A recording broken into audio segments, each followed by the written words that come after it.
만약 당신의 손에 120억짜리 복권 당첨권이 있다면, 하지만 그게 당신 것이 아니라면, 당신은 용기를 내어 돌려주겠습니까? 아니면 조용히 혼자 간직하겠습니까?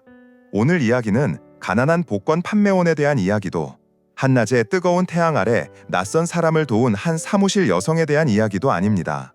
이것은 돈보다 귀한 정직함과 인격에 대한 이야기며, 그저 은혜를 갚기 위해 낯선 사람을 찾아 나선 여정에 대한 이야기입니다. 사이공 전체를 감동시킨 이야기, 그리고 아마 당신의 눈물샘도 자극할 것입니다. 복권 한 장 이야기를 함께 들어주세요.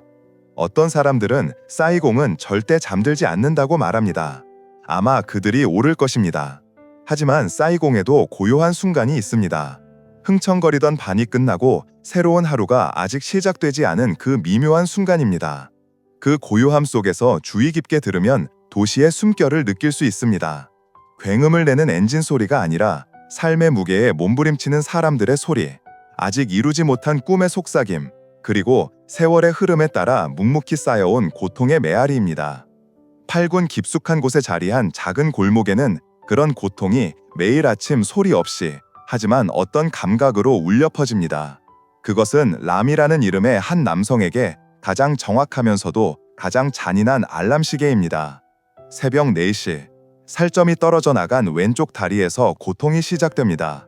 격렬하게 쑤시는 통증이 아니라 차가운 물이 스며들듯 근육 구석구석을 파고드는 끈질긴 통증은 그가 온전하지 않다는 것을 끊임없이 상기시키며 새로운 하루가 시작되었음을 알립니다.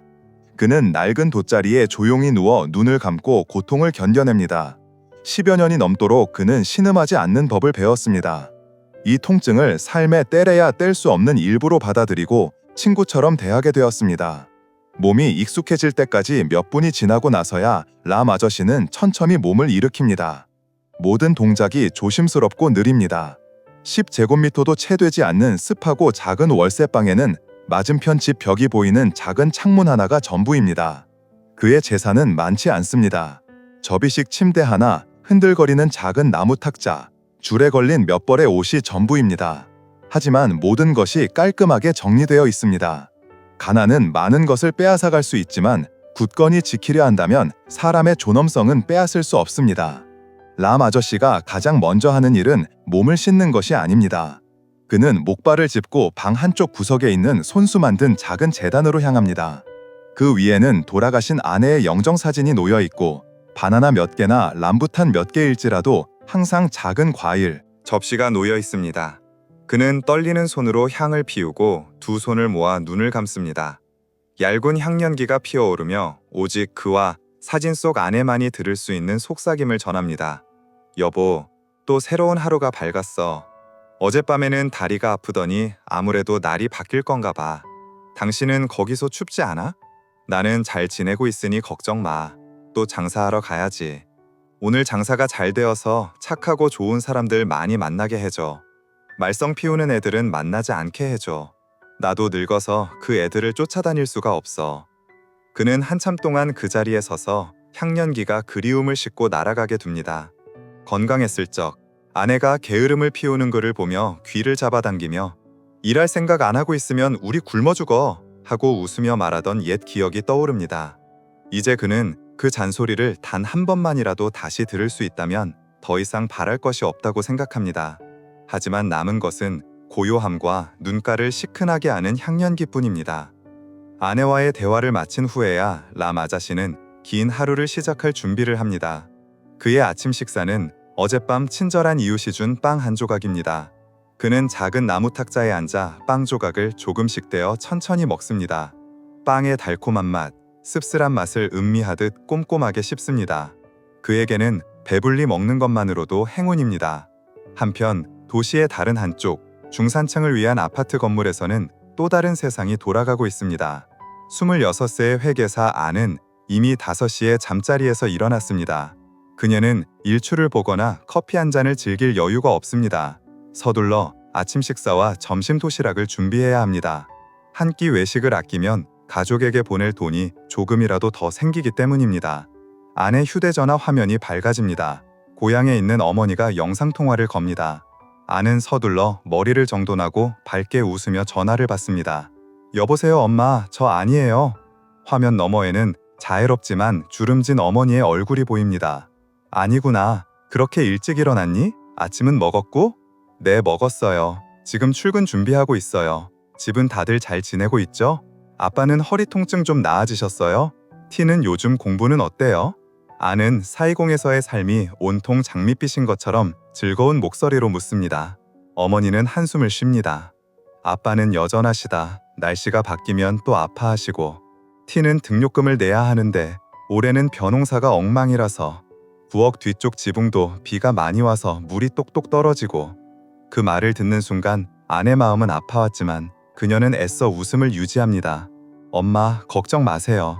이번 달 월급 받으면 아빠한테 집 수리하고 동생 학비도 내라고 보내드릴게요. 저는 여기서 일도 안정적이고 사장님도 잘 대해주시니까 걱정 마세요. 우리 불쌍한 딸, 혼자 거기서 건강 잘 챙겨야 한다. 네, 알겠어요. 저 이제 출근해야 해요. 엄마, 안녕히 계세요. 아는 전화를 끊습니다. 입가에 머물던 미소는 사라지고 깊은 한숨이 그 자리를 대신합니다. 또 다른 짐이 추가되었습니다. 그녀는 자신의 은행 계좌에 있는 숫자를 보고 또다시 계산합니다. 보이지 않는 압박이 가녀린 어깨를 짓누르지만 그녀는 주저앉을 수 없습니다. 그녀는 온 가족의 희망이니까요. 그녀는 서둘러 사무실 재킷을 걸치고 가방을 들고 출근합니다. 아파트 단지를 나서자 붐비는 인파 속으로 섞여 들어갑니다. 모두가 근심 어린 표정으로 목적지를 향해 바쁘게 걷습니다. 사이공은 넓지만 그녀는 때때로 자신이 너무나 외롭고 작게 느껴집니다. 두 사람, 람 아저씨와 안. 한 사람은 육체적 고통과 기억으로 하루를 시작합니다. 다른 한 사람은 재정적 부담과 가족에 대한 걱정으로 하루를 시작합니다. 그들은 서로 만난 적이 없지만 한 가지 공통점이 있습니다. 그들은 모두 삶의 폭풍에 맞서 온 힘을 다해 싸우는 선량한 사람들입니다. 그리고 내일은 오늘보다 더 나을 것이라는 희망을 품고 있습니다. 하지만 그들은 오늘 운명이 아이러니한 만남을 통해 그들의 믿음과 선한 마음을 시험하기 위해 그들을 더 가까이 이끌어줄 것이라는 것을 알지 못했습니다. 태양이 머리 위에 있을 때 한낮의 싸이공은 거대한 볶음솥처럼 바람 한 점 없이 뜨겁습니다. 아스팔트에서 올라오는 열기는 공기를 답답하고 숨막히게 만듭니다. 에어컨이 나오는 사무실에 앉아있는 사람들에게는 점심시간, 휴식시간입니다. 하지만 람 아저씨에게는 생존 경쟁이 가장 가혹해지는 시간입니다. 거의 4시간 동안 걸어다닌 그의 다리는 이미 지쳐 있습니다. 장애가 있는 다리의 통증은 수천 개의 바늘이 찌르는 것처럼 다시 꿈틀거리기 시작합니다. 낡은 셔츠는 땀으로 흠뻑 젖었고 땀은 수척한 얼굴 위로 강물처럼 흘러내립니다.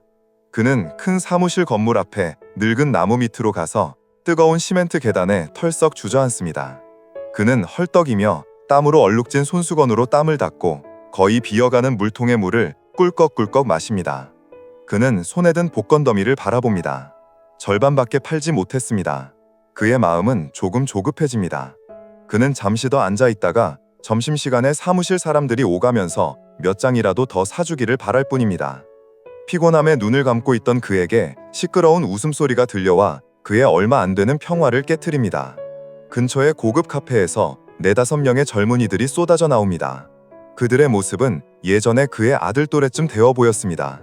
그들은 비싼 옷을 입고 머리는 윤기나게 손질되어 있었고 손에는 최신형 스마트폰을 들고 있었습니다. 그들은 지난밤의 즐거움과 새로 산 명품에 대해 이야기하며 왁자지껄 웃고 떠들었습니다. 람 아저씨와는 완전히 다른 세상의 이야기입니다. 한 구석에 쭈그리고 앉아있는 람 아저씨를 본 금발머리 청년은 아마도 그 무리의 우두머리인 듯 비웃는 듯한 미소를 지으며 친구들을 팔꿈치로 툭 칩니다. 야, 저것 좀 봐. 2025년인데 아직도 복권을 팔아야 한다니 언제쯤 부자가 될 수 있을까? 옆에 마른 청년이 맞장구 칩니다. 게을러서 자식들한테 버림받았나 보지. 돈이 없으니 복권이나 팔고 다니는 거 아니겠어. 여기서 불쌍한 척하면 사람들이 동정해줄 거라고 생각하는 거지. 또 다른 청년이 말합니다. 복권이 아직 이렇게 많이 남았으니 오늘 저녁까지 다 못 팔면 억만장자 되겠는데? 그러자 그들은 모두 큰 소리로 웃습니다. 그들의 말은 보이지 않는 칼날처럼 람 아저씨의 자존심을 찔렀습니다. 그는 고개를 숙이고 목발을 꽉 쥐고 못 들은 척했습니다. 침묵은 때때로 약자들의 유일한 무기입니다. 그는 그들이 빨리 사라져 주기를 바랄 뿐이었습니다. 하지만 그의 침묵은 그들의 사악 호기심을 더욱 자극하는 것 같았습니다. 금발머리 청년은 람 아저씨 앞으로 성큼 다가섰고 그의 그림자는 람 아저씨의 왜소한 몸을 뒤덮었습니다. 어이 아저씨, 그는 거만한 목소리로 말했습니다. 장사가 잘 안 되나 봐요. 얼굴이 시무룩해 보이네. 한번 봐봐요. 오늘 좋은 번호 없나? 람 아저씨는 고개를 들어 침착한 표정을 유지하며 온화하게 말했습니다. 그냥 복권일 뿐입니다, 손님. 어떤 복권이든 희망이죠. 불쌍히 여기시면 한 장이라도 사주세요. 행운을 가져다 줄 겁니다. 불쌍히 여기라고? 금발머리 청년은 폭소했습니다. 잔돈이 좀 있는데 아저씨가 몇 장 골라줘요. 오늘 밤에 1등 당첨되면 10억 줄게요. 어때요? 일행은 또 한바탕 폭소를 터뜨렸습니다. 그들에게 다른 사람의 고통은 재미있는 오락거리인 것 같았습니다. 람 아저씨가 여전히 침묵하자 금발머리 청년은 갑자기 인내심을 잃었습니다. 그는 몸을 숙여 람 아저씨의 손에 들린 복권 더미를 낚아챘습니다. 어이 자네 뭐 하는 거야? 돌려줘. 람 아저씨는 겁에 질려 목소리가 떨렸습니다. 그는 목발을 짚고 일어나려 했지만 아픈 다리 때문에 비틀거렸습니다. 잠깐만요. 금발머리 청년은 사악한 미소를 지었습니다. 내가 행운을 뿌려줄게요. 그는 복권 더미를 허공에 힘껏 던졌습니다. 람 아저씨의 재산이자 희망인 수십 장의 얇은 종이들이 한낮의 바람을 타고 흩날렸습니다.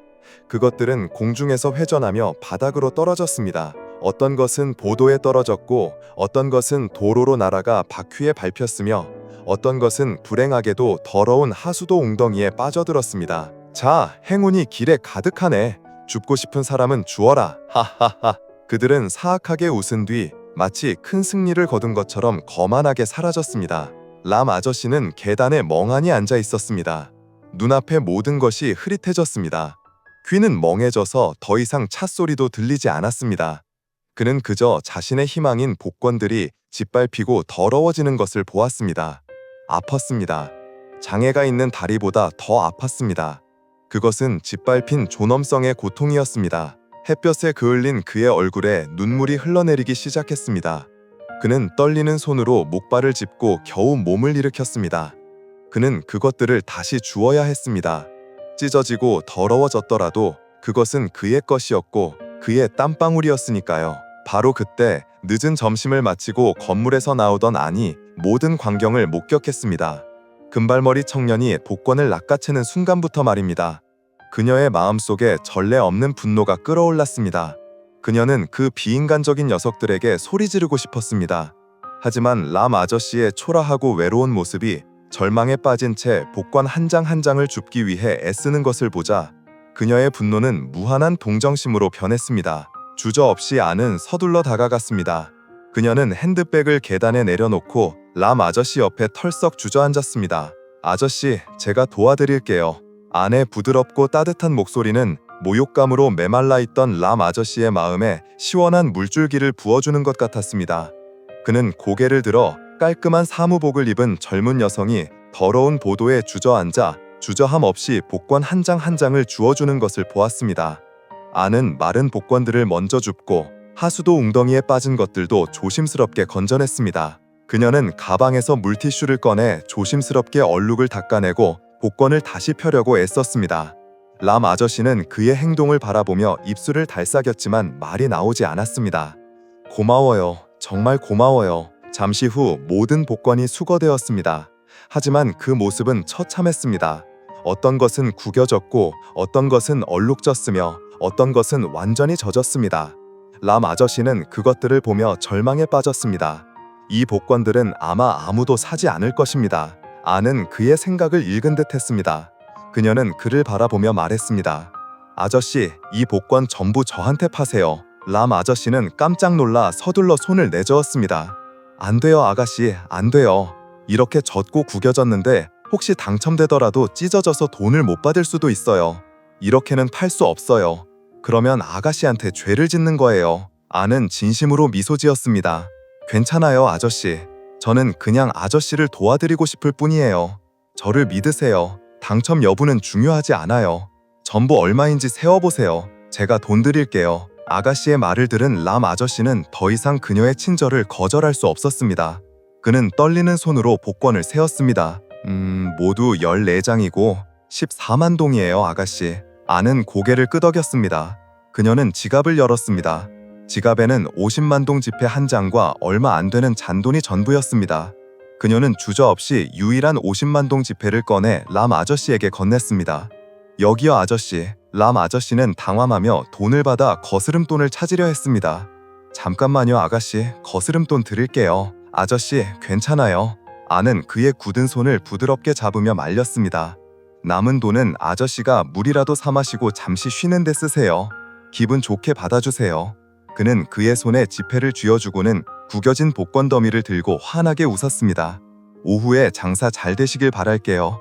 저 이제 일하러 갈게요. 말을 마치고 아는 마음이 가벼워진 채 돌아섰습니다. 람 아저씨는 그 자리에 멍하니 서 있었습니다. 그는 손에 든 푸른색 지폐를 보고 멀어져 가는 그녀의 뒷모습을 바라보았습니다. 한낮의 햇볕은 여전히 따가웠지만 그의 마음속에는 따뜻한 기운이 퍼져나가는 것 같았습니다. 그는 서둘러 작은 수첩과 볼펜을 꺼내 방금 판 14장의 복권 번호를 조심스럽게 적었습니다. 그는 이 착한 아가씨를 위해 저녁에 당첨 번호를 확인해줘야겠다고 생각했습니다. 그것이 그녀에게 감사함을 표현할 수 있는 유일한 방법이라고 생각했습니다. 그는 그가 꼼꼼하게 적은 그 숫자들, 낡은 종이 한 장에 적힌 그 숫자들, 바로 그것들이 자신의 운명과 삶을 결정할 숫자라는 것을 알지 못했습니다. 밤은 가난한 노동자 동네에 서둘러 찾아왔다. 마치 긴 하루의 피로와 고난을 숨기려는 듯이. 람 아저씨는 이미 가로등이 켜진 후에야 자신의 월세방으로 돌아왔습니다. 그의 온몸은 녹초가 되었습니다. 하루 종일 비바람을 맞고 더위와 싸웠고 한낮의 사건은 이 장애를 가진 남성의 모든 힘을 앗아갔습니다. 그의 저녁 식사는 근처 식당에서 항상 그를 위해 남겨두는 자선 도시락이었습니다. 그는 작은 나무 탁자에 앉아 천천히 식사했습니다. 도시락에는 삶은 야채와 두부 몇 조각만 있었지만 그에게는 진수성찬과 같았습니다. 그것은 그의 허기진 배를 달래고 지친 몸을 다시 따뜻하게 해주었습니다. 저녁 식사 후 10수년 동안 버릴 수 없었던 습관처럼 람 아저씨는 두 가지를 꺼냈습니다. 하나는 표지가 닳고 종이가 누렇게 변색된 작은 수첩이었고 그 안에는 볼펜으로 꼼꼼하게 적힌 수많은 번호들이 있었습니다. 다른 하나는 골목 초입의 잡화점에서 방금 얻은 그날의 복권 추첨 결과지였습니다. 그는 이것을 자신의 책임으로 생각했습니다. 그와 같은 많은 단골 손님들은 복권 한 장을 사고는 생계 때문에 당첨 여부를 확인하는 것을 잊어버리곤 했습니다. 그는 항상 꼼꼼하게 번호를 적어두었다가 저녁에 그들을 대신에 확인해 주었습니다. 몇만 동짜리 작은 당첨금이라도 그들에게는 큰 기쁨이었습니다. 그는 그들을 찾아가 소식을 전했고 그들의 웃는 얼굴을 보며 자신도 행복을 느꼈습니다. 가난한 사람들의 행복은 때때로 그렇게 소박합니다. 그는 수첩의 첫 페이지부터 넘겨보기 시작했습니다. 그의 목소리는 고요한 밤에 중얼거렸습니다. 분짜 파는 8번째 아주머니, 끝번호 45, 꽝이네. 오토바이 택시 운전사 7번째 아저씨, 끝번호 92가 있네. 8등 당첨 10만 동. 내일 꼭 알려드려야지. 일주일 동안 커피 마실 돈이 생겼네. 그는 혼자 미소 지으며 다음 페이지를 계속 넘겼습니다. 다른 단골 손님들 중에는 특별히 당첨된 사람이 없었습니다. 마지막으로 그는 수첩의 마지막 페이지를 넘겼습니다. 그날 오후에 급히 적은 번호들이 있었고 옆에는 비텍스코 건물에 있는 착한 아가씨라는 작은 메모가 적혀 있었습니다. 그의 마음속에는 특별한 감정이 솟아났습니다. 그는 그 아가씨가 작은 상이라도 당첨되어서 그녀의 착한 마음에 하늘이 보답해 주기를 마음속으로 바랐습니다. 그는 8등부터 시작해 7등, 6등 번호를 확인했습니다. 없었습니다. 그의 마음은 조금 실망했습니다. 그리고 더 큰 상을 확인했습니다. 3등, 2등, 1등 역시 없었습니다. 인연이 없나 보네. 람 아저씨는 조용히 한숨을 쉬며 수첩을 닫으려 했습니다. 하지만 무언가가 그를 가장 위쪽의 숫자를 보게 했습니다. 가장 크고 굵게 인쇄된 숫자 1등 특별상. 그는 평생 복권을 팔면서 단 한 번도 아는 사람이 이 상에 당첨된 것을 본 적이 없었기에 그냥 대충 보려고 했습니다. 그것은 동화처럼 멀리 있는 이야기였습니다. 그는 자신의 수첩에 적힌 번호들을 보았습니다. 아가씨가 샀던 복권 더미의 마지막 장, 끝번호는 92였습니다. 그리고 그는 추첨 결과를 보았습니다. 1등 특별상, 끝번호도 92였습니다. 람 아저씨의 심장이 멎는 것 같았습니다. 그는 똑바로 앉았고 방금 전의 피로감은 온데간데 없이 사라졌습니다. 그는 눈을 가늘게 뜨고 더 자세히 보았습니다. 5, 7, 8, 0, 92. 그는 수첩에 적힌 번호를 중얼거렸습니다. 그리고 그는 떨리는 굳은 손가락으로 결과지 위에 번호를 하나씩 짚어 내려갔습니다. 5, 7, 8, 0, 9, 2. 완벽하게 일치했습니다. 단 하나의 숫자도 틀리지 않았습니다. 쨍그랑. 탁자 위에 있던 물컵이 바닥에 떨어져 산산조각 났습니다. 하지만 람 아저씨는 아무것도 듣지 못했습니다. 그의 귀는 멍해졌습니다. 그의 주위의 모든 세상이 사라진 것 같았습니다. 그의 눈앞에는 오직 춤을 추는 6개의 숫자만 보였습니다. 운명의 6 숫자. 착한 아가씨가 샀던 복권이 1등 특별상에 당첨되었습니다. 120억 동. 람 아저씨는 넋을 잃고 앉아 있었습니다. 그의 손은 떨려서 더 이상 펜을 잡을 수 없었습니다. 수첩이 바닥에 떨어졌습니다. 그는 마치 보이지 않는 손이 그의 심장을 쥐어짜는 것처럼 숨을 쉬기 힘들었습니다. 120억. 그 숫자가 그의 머릿속에 계속해서 메아리 쳤습니다. 그것은 너무나 거대해서 그의 이성을 압도했습니다. 그리고 그 혼란스러운 순간에 그의 마음속 깊은 곳에서 한 목소리가 속삭이기 시작했습니다. 유혹의 목소리였습니다. 라마, 라마, 봤지? 이건 하늘이 너를 불쌍히 여긴 거야. 수십 년의 고난 끝에 하늘이 보상해주는 거라고. 그 아가씨는 그냥 널 불쌍히 여겨서 복권을 사준 것뿐이야. 그녀가 당첨은 신경 쓰지 않는다고 했잖아. 분명히 그 구겨진 복권 더미를 쓰레기통에 버렸을 거야. 아무도 모를 거라고. 그냥 조용히 있기만 하면 돼. 그 목소리는 달콤한 말들을 그의 귀에 속삭였습니다. 눈앞에 화려한 미래가 펼쳐졌습니다. 그는 더 이상 이 낡은 월세방에 살지 않아도 되었습니다. 그는 마당에 있는 작은 집을 가질 것입니다. 그는 최고의 병원에 가서 이 아픈 다리를 치료하고 그 끔찍한 목발을 던져버릴 수 있었습니다. 그는 더 이상 자선 도시락을 먹지 않아도 되고 그가 원하는 모든 것을 먹을 수 있었습니다. 그는 예전에는 텔레비전으로만 보던 곳들을 여행할 수 있었습니다. 편안하고 풍족한 삶, 유혹은 너무나 커서 거의 그를 삼킬 뻔했습니다. 그는 방을 둘러보며 자신을 둘러싼 가난을 보았습니다. 그는 한낮에 그 젊은이들이 퍼부었던 모욕적인 말들을 떠올렸습니다. 맞습니다. 돈이 있다면 아무도 그를 무시하지 않을 것입니다. 하지만 그가 유혹에 고개를 끄덕이려던 순간 그는 우연히 재단을 쳐다보았습니다. 그의 시선은 사진 속 아내의 온화한 미소와 마주쳤습니다. 그 미소는 그의 마음 깊은 곳을 들여다보는 것처럼 보였습니다. 마치 당신 지금 무슨 짓을 하려는 거예요? 라고 묻는 것 같았습니다. 아내의 말이 생생하게 다시 들려왔습니다. 우리는 돈은 없어도 인격은 가난하다는 소리는 듣지 말아요. 그리고 맑은 눈을 가진 젊은 아가씨의 모습이 다시 떠올랐습니다. 그녀는 주저하지 않고 더러운 보도에 앉아 그를 도와주었습니다. 그녀는 지갑에 있는 가장 큰 지폐를 꺼내 그의 낡은 복권들을 사주었습니다. 그녀의 선량함은 아침 이슬처럼 순수했습니다. 어떻게 그가 운명이 이토록 착한 사람에게 준 선물을 앗아갈 수 있단 말인가? 람 아다씨는 스스로에게 물었습니다. 라마, 이 돈을 가져가면 정말 행복할까? 밤에 잠을 잘 잘 수 있을까? 매일 아침 일어나서 아내의 사진을 똑바로 보며 향을 피울 수 있을까? 대답은 아니오였습니다. 그는 할 수 없었습니다. 거짓과 다른 사람의 친절을 배신한 위에 세워진 부유한 삶은 삶이 아니라 지옥입니다. 그는 평생을 죄책감과 후회 속에서 살게 될 것입니다.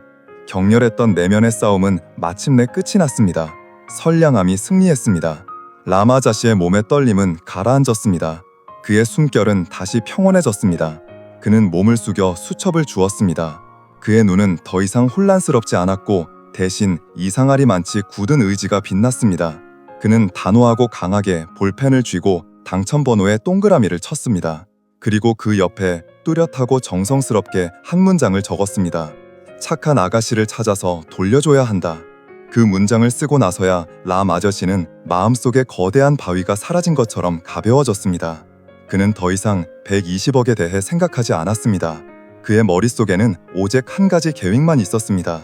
내일 그는 아무리 힘들어도 그 아가씨를 찾아서 그녀가 마땅히 받아야 할 행운을 그녀에게 돌려줄 것입니다. 그날 밤 람 아저씨는 지난 몇 년 동안 가장 깊은 잠을 잤습니다. 물질적으로는 가난했지만 인격적으로는 부유한 사람의 잠이었습니다. 다음 날 아침은 평소와는 다른 고요함을 안고 왔습니다. 람 아저씨는 평소보다 일찍 일어났습니다. 다리의 통증은 여전했지만 오늘은 그의 혈관에 새로운 에너지와 뚜렷한 목적이 흐르는 것 같았고 육체적 고통을 잠시 잊게 해주었습니다. 그는 서두르지 않았습니다. 모든 것을 천천히 거의 경건하게 행동했습니다. 그는 누렇게 변색되었지만 가장 깨끗하고 잘 다려진 흰 셔츠를 입었습니다. 그는 당첨된 복권과 수첩을 조심스럽게 셔츠 안주머니 깊숙이 넣고 자신의 인생에서 가장 중요한 보물이 아직 그곳에 있는지 확인하듯 가슴을 가볍게 두드렸습니다. 떠나기 전 그는 아내의 제단 앞에 서서 향을 피우지 않고 가만히 서 있었습니다. 그는 아무 말도 하지 않았지만 그의 아내는 그의 눈빛에서 모든 것을 이해했을 것입니다. 오늘 그녀의 남편은 그녀가 살아 있었다면 분명 미소를 지으며 자랑스러워했을 일을 하러 가는 것입니다. 람 아저씨는 목발을 짚고 골목을 빠져나왔습니다. 그는 평소 복권을 팔던 시장이나 병원 쪽으로 가지 않았습니다. 오늘은 오직 한 방향으로만 곧장 걸어갔습니다. 도시 중심부에 있는 수정탑처럼 반짝이는 고층 건물 쪽으로 말입니다. 그의 양심을 찾아 나서는 여정이 공식적으로 시작되었습니다. 하늘을 찌를 듯한 건물 앞에 서자 람 아저씨는 자신이 2~3알이만치 작게 느껴졌습니다. 그의 야위고 수척한 모습은 이곳의 화려함과 사치스러움 속에 길을 잃은 음표 같았습니다. 반짝이는 고급차들이 스쳐 지나갔습니다. 비싼 옷을 입은 남녀들은 서둘러 정문으로 들어갔습니다. 아무도 그의 존재에 신경 쓰지 않았습니다. 용기를 내어 숨을 깊게 들이마신 람 아저씨는 정문으로 향했습니다. 하지만 그가 계단을 다 오르기도 전에 2명의 키가 크고 젊은 경비원들이 엄격한 제복을 입고 나와 그를 막아섰습니다. 아저씨, 멈추세요. 한 명이 좋지 않은 목소리로 말했습니다. 이곳은 노점상이나 복권 판매가 금지된 구역입니다. 다른 곳으로 가주세요. 람 아저씨는 서둘러 손을 내저으며 간절히 말했습니다. 아닙니다, 손님. 저는 팔로 온 게 아니에요. 저는 사람을 찾으러 왔습니다. 여기에 다니는 아가씨를 찾아서 물건을 돌려주려고요. 경비원은 의심스러운 눈초리로 그를 위아래로 훑어보며 눈살을 찌푸렸습니다. 물건을 돌려준다고요? 무슨 물건이요? 신분증 같은 거 있으세요? 찾으시는 분의 이름이나 전화번호, 회사 이름 같은 거 아세요? 람 아저씨는 당황했습니다. 그게 없어요. 그냥 얼굴만 기억해요. 젊은 아가씨인데 어깨까지 오는 머리에 아주 착한 아가씨예요. 두 경비원은 서로를 쳐다보고는 무례하게 웃었습니다. 세상에, 영화에서나 나올 법한 얘기네요. 이 건물에는 50개 가까운 회사에 수천 명이 일해요. 다들 젊고 어깨까지 오는 머리예요. 누굴 찾겠다는 거예요? 아저씨, 그냥 다른 데로 가세요. 여기서 질서 흐트러뜨리지 마시고요. 그들은 람 아저씨에게 더 이상의 설명을 들을 기회를 두지 않고 등을 돌렸습니다. 투명한 건물 유리는 이제 차갑고 보이지 않는 벽이 되어 그와 내부의 세상을 갈라놓는 것 같았습니다. 첫 번째 실망이 그를 덮쳤지만 그것은 그를 낙담시키지 않았습니다. 그는 들어갈 수 없다면 밖에서 기다리겠다고 생각했습니다. 그렇게 그의 기나긴 기다림이 시작되었습니다. 그는 정문 전체를 관찰할 수 있는 맞은편 나무 밑통을 찾아 그곳에 서 있었습니다. 그는 아침부터 정오까지 서 있었습니다. 햇볕은 점점 더 뜨거워졌습니다. 사이공의 자결하는 태양은 그의 얼굴에 이글거렸습니다. 얇은 셔츠는 뜨거운 열기를 막아주지 못했습니다. 땀은 등 전체를 흠뻑 적셨습니다. 다리의 통증은 더욱 격렬해졌지만 그는 이를 악물고 견뎠습니다. 정오 12시, 건물의 문이 열렸습니다. 사무복을 입은 사람들이 폭포수처럼 밖으로 쏟아져 나왔습니다. 그들은 점심을 먹으러 나가는 길이었습니다. 람 아저씨는 눈을 크게 뜨고 그 많은 사람들 속에서 익숙한 얼굴을 찾기 위해 애썼습니다. 그는 단 한 명도 놓치지 않았습니다. 하지만 모두 낯선 얼굴뿐이었습니다. 모두가 휴대전화에 눈을 고정하고 바쁘게 오갔습니다. 사람들의 물결은 강변의 돌멩이를 스쳐 지나가는 강물처럼 무관심했습니다. 점심시간이 끝나고 사람들은 다시 건물 안으로 밀려 들어갔습니다. 그리고 그는 다시 희망 없는 찾기를 계속했습니다. 첫날은 그렇게 끝났습니다. 그는 해가 진 후에야 월세방으로 돌아왔고 몸은 완전히 지쳐 있었고 주머니에는 단 한 푼의 돈도 없었습니다. 이틀째, 그리고 사흘째에도 같은 일이 반복되었습니다. 람 아저씨는 부지런한 파수꾼처럼 자신의 위치를 한 발짝도 떠나지 않았습니다. 그가 아껴 모아둔 얼마 안 되는 돈은 마실 물과 빵을 사는 데 쓰였습니다. 배고픔과 피로가 그의 늙은 몸을 갉아먹기 시작했습니다. 때로는 낙담하기도 했습니다. 그는 보도에 주저앉아 오가는 사람들을 보며 혼잣말을 했습니다. 내가 할 수 있을까? 이렇게 넓은 사이공에서 이름도 나이도 모르는 사람을 찾는 건 바늘 찾기보다 더 어려운 일인데 그냥 포기할까? 하지만 그는 다시 가슴에 손을 얹었습니다. 그는 수첩과 복권의 존재를 느꼈습니다. 양심과의 약속, 그리고 세상을 떠난 아내와의 약속이 강하게 다시 솟아올랐습니다. 그는 다시 자신에게 말했습니다. 아니, 포기할 수 없어. 약속은 지켜야 해. 한 달이고 1년이고 여기 서 있어야 한다 해도 꼭 찾아내야 해. 그리고 그는 다시 목발을 짚고 떨리는 몸을 일으켜 절대 꺼지지 않는 희망으로 사람들의 물결을 바라보았습니다. 나흘째 되는 날 점심, 그가 가장 배고프고 지쳐 있을 때 그는 그냥 지나칠 수 없는 광경을 보았습니다. 한 젊은 여성이 아마도 사무실 직원인 듯한데 손에 안고 있는 어린아이가 심하게 울어서 쩔쩔매고 있었습니다. 아기는 더위와 배고픔 때문에 계속 울었습니다. 엄마는 한 손으로는 아이를 달래고 다른 손으로는 짐을 들고 있어 매우 힘들어 보였습니다. 람 아저씨는 잠시의 망설임도 없이 목발을 짚고 다가갔습니다. 그는 방금 자신이 오후 내내 마실 유일한 물인 생수 한 통을 꺼내 그 여성에게 건넸습니다. 아가씨, 날이 너무 더워서 아기가 목마른 것 같아요. 아기에게 조금 마시게 해주세요. 여성은 놀랐지만 이내 물을 받아들고는 연신 감사하다고 말했습니다. 람 아저씨는 그저 온화하게 미소 지으며 자신의 자리로 돌아갔습니다. 그는 자신이 좋은 일을 했다고 생각하지 않았습니다. 그에게는 다른 사람을 도울 수 있을 때 돕는 것이 당연한 일이었기 때문입니다. 그는 자신의 작고 순수한 행동이 한 사람의 눈에 띄었다는 것을 알지 못했습니다. 선량함의 목소리를 전달할 다리가 되어줄 한 사람의 눈에 말입니다. 람 아저씨는 끈기 있게 계속 그곳에 서 있었습니다. 그는 자신의 여정이 언제 끝날지 알지 못했습니다. 그는 단 한 가지, 이 다리가 서 있을 수 있는 한 절대 포기하지 않을 것이라는 것을 알았습니다. 왜냐하면 그는 단순히 낯선 사람을 찾고 있는 것이 아니라 자신의 인생에서 가장 귀중한 재산, 즉 양심을 지키는 여정을 걷고 있기 때문입니다. 선량함은 씨앗과 같습니다. 무관심이라는 마른 땅 아래 조용히 숨어 있을 수 있지만 공감이라는 비가 내리면 꿈틀거리며 강하게 솟아나 희망의 푸른색을 퍼뜨립니다. 람 아저씨가 물 한 통을 울고 있는 엄마와 아기에게 건넨 작은 행동은 우연히 그 비가 되었습니다. 그것은 저널리즘학과 졸업반으로 인턴십을 하고 있던 마이의 눈에 띄었습니다. 며칠 동안 마이는 항상 무언가를 간절히 찾고 있는 듯한 눈빛을 가지니 장애인 남성을 지켜보고 있었습니다. 그녀는 그에게 어떤 이야기가 있다고 느꼈습니다. 그리고 그가 가장 힘든 상황에 처했을 때 보인 그 친절한 행동은 그에게 그 이야기를 꼭 알아내야 한다는 강한 의욕을 불러일으켰습니다. 마이는 람 아저씨에게 다가가 차가운 물 한 병과 빵 한 조각을 건넸습니다. 안녕하세요, 아저씨. 제가 며칠 동안 여기서 서 계시는 걸 봤어요. 혹시 누구를 찾고 계세요? 람 아저씨는 젊은 여성의 관심에 놀랐지만 숨기지 않았습니다. 마이의 진심과 맑은 눈빛 앞에서 그는 천천히 모든 이야기를 털어놓았습니다. 그는 무례했던 젊은이들, 위급한 순간에 그를 도와준 착한 사무실 여성, 그리고 그가 은혜의 빚이자 양심의 짐으로 여겨 무슨 수를 써서라도 돌려줘야 할 1등 복권에 대해 이야기했습니다. 마이는 눈이 휘둥그레진 채로 듣다가 놀라움과 함께 감동으로 목이 메었습니다. 그녀가 인턴십 보고서에 쓸 좋은 사람, 좋은 일에 대한 이야기가 이토록 진실하고 위대하게 눈앞에 나타날 줄은 몰랐습니다. 그것은 구호만 외치는 행동이 아니라 평범하고 나약한 한 사람의 존엄성 있는 선택이었습니다. 아저씨, 마이는 떨리는 목소리로 말했습니다. 아저씨의 이야기를 제가 써도 될까요? 저는 이 이야기가 아가씨를 더 빨리 찾는 데 도움이 될 거라고 믿어요. 람 아저씨의 동의를 얻은 후 마이는 서둘러 사무실로 돌아왔습니다. 그녀는 건조한 보도자료처럼 글을 쓰지 않았습니다.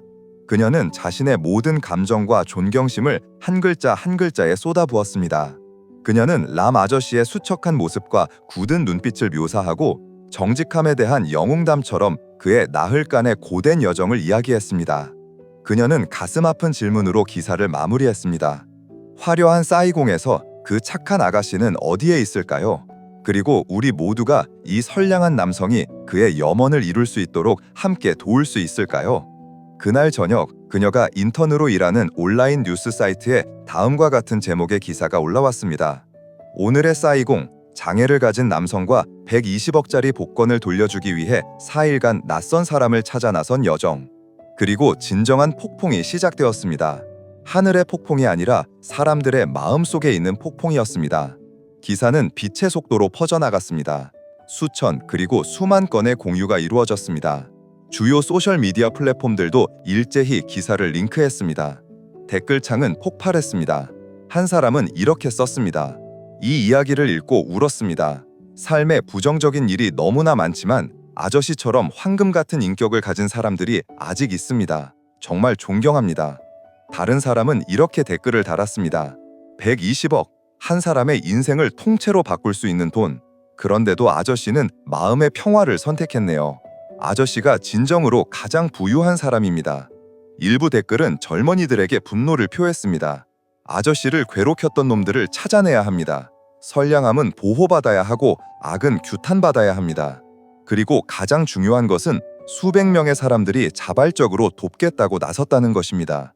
비텍스코 건물에 근무하는 착한 아가씨에 대한 정보가 있는 분, 람 아저씨를 함께 도와줍시다. 람 아저씨는 사회의 변두리에 있던 보이지 않는 사람이었지만 갑자기 도시 전체의 중심이 되었습니다. 다음 날 아침 그가 익숙한 자리에 도착했을 때 이미 많은 기자들과 호기심 많은 시민들이 기다리고 있었습니다. 그들은 그에게 안부를 물었고 물과 음식을 건넸습니다. 그는 이런 관심이 어색하고 당황스러웠습니다.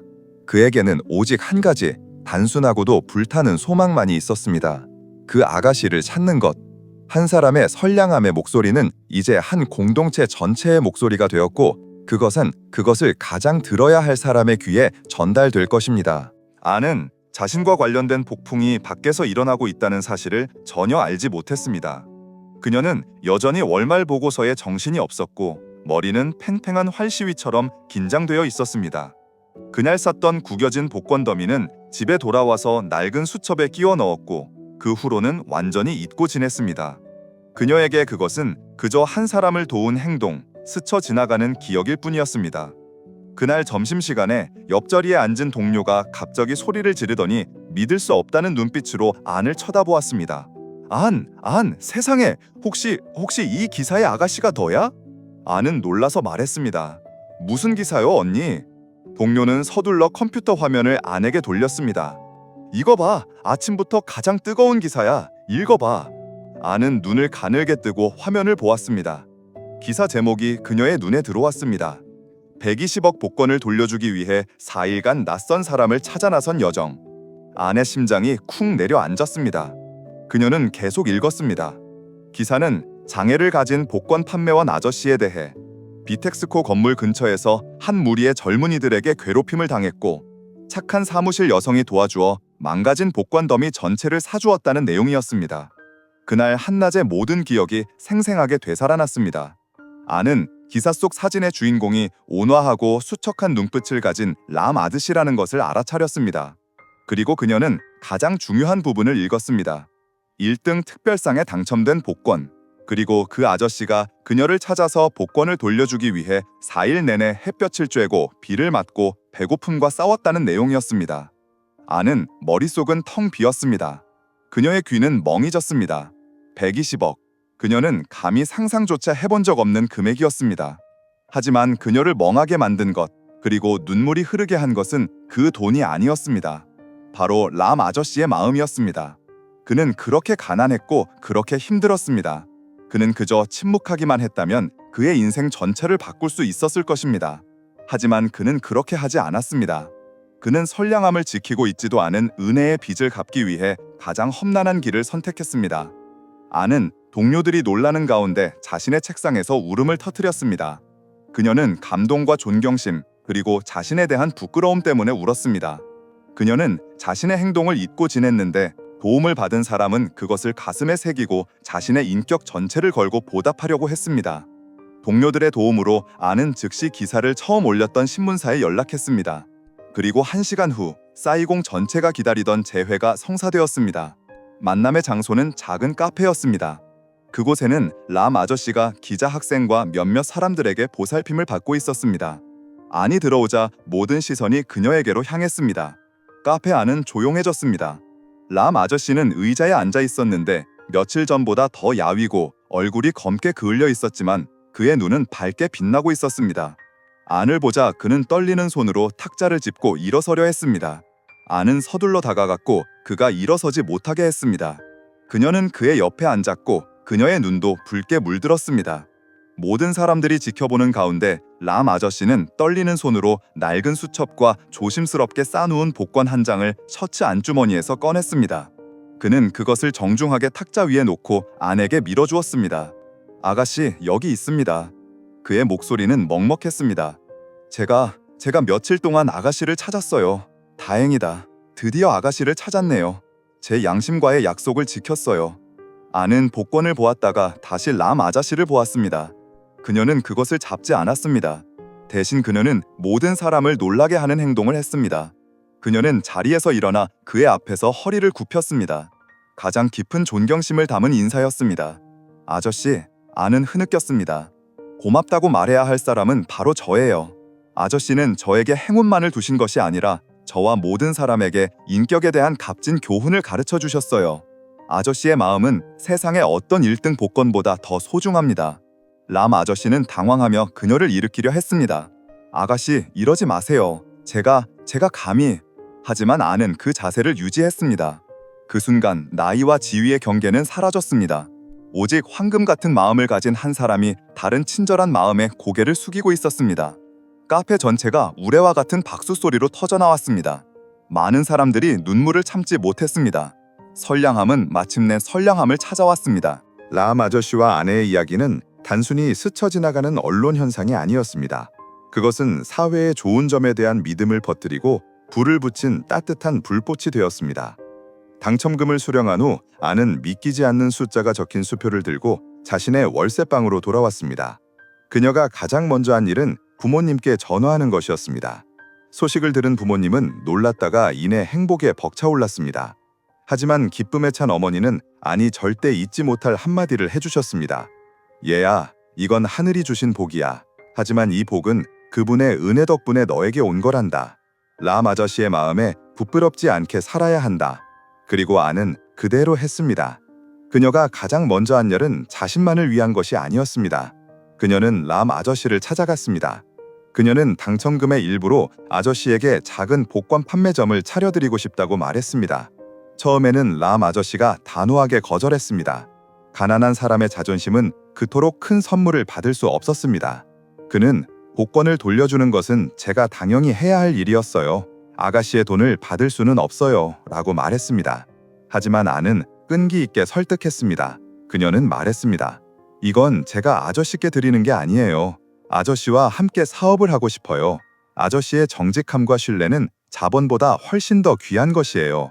제가 자본을 투자하고 아저씨가 마음을 투자한다고 생각하세요. 우리가 함께 사업을 해서 사람들에게 희망을 뿌려주는 거예요. 아저씨, 부탁드려요. 아내 진심 앞에서 람 아저씨는 마침내 동의했습니다. 그렇게 희망복권 대리점이 탄생했습니다. 좋은 위치에 있는 작고 깨끗하고 깔끔한 가게였습니다. 람 아저씨는 더 이상 거리를 떠돌아다닐 필요가 없었습니다. 그는 제대로 된 일터와 편안하게 앉을 수 있는 의자, 그리고 햇볕과 비를 막아줄 지붕을 갖게 되었습니다. 개업식 날 동네 주민들과 이 이야기를 아는 많은 사람들이 찾아와 응원하며 복권을 샀습니다. 모두가 그를 축하했습니다. 람 아저씨는 안이 사준 새 셔츠를 입고 새로운 가게 카운터에 서서 행복하고 만족스러운 미소를 지었습니다. 그는 물질적인 편안함뿐만 아니라 사람들의 따뜻함과 존경받는 존엄성까지 찾았습니다. 남은 돈으로 안은 부모님께 집을 수리하고 동생의 학비를 보내드렸고 일부는 자신의 꿈을 실현하는 데 썼습니다. 하지만 그녀와 람 아저씨는 한 가지 습관을 유지했습니다. 매달 말 그들은 함께 따뜻한 도시락을 만들어 노숙자들과 어려운 사람들에게 가져다 주었습니다. 그들이 받았던 선량함은 이제 더 멀리 퍼져나갔습니다. 여러분, 결국 이 이야기는 돈에 대한 이야기가 아닙니다. 만약 돈에 관한 이야기였다면 수백만 명의 마음을 이토록 감동시킬 수 없었을 것입니다. 이것은 선택에 대한 이야기입니다. 어려움에 처한 사람을 그냥 지나칠 것인지 아니면 멈춰서서 도울 것인지에 대한 선택, 거대한 재산을 가질 것인지 아니면 양심의 폄하를 가질 것인지에 대한 선택. 람 아저씨는 가난했지만 돈으로 살 수 없는 귀중한 재산, 즉 황금 같은 인격을 소유했기 때문에 가장 부유한 사람이었습니다. 아는 운이 좋았지만 그 운명의 선물을 나누고 이 세상을 더 나은 곳으로 만드는 방법을 알았기 때문에 더 부유해졌습니다. 그러니 만약 어느 날 삶에 대한 믿음을 잃는다면 이 이야기를 기억하세요. 도시의 어딘가에 람 아저씨와 안처럼 묵묵히 선량한 삶을 살아가는 사람들이 있다는 것을 믿으세요. 그리고 당신의 선량함이 아무리 작더라도 예상치 못한 기적을 만들어낼 힘이 있다는 것을 믿으세요. 돈의 가장 큰 가치는 무엇을 살 수 있느냐가 아니라 그것을 소유한 사람의 본성을 보여줄 수 있다는 데 있습니다. 그리고 인격이야말로 결코 가치를 잃지 않는 재산입니다.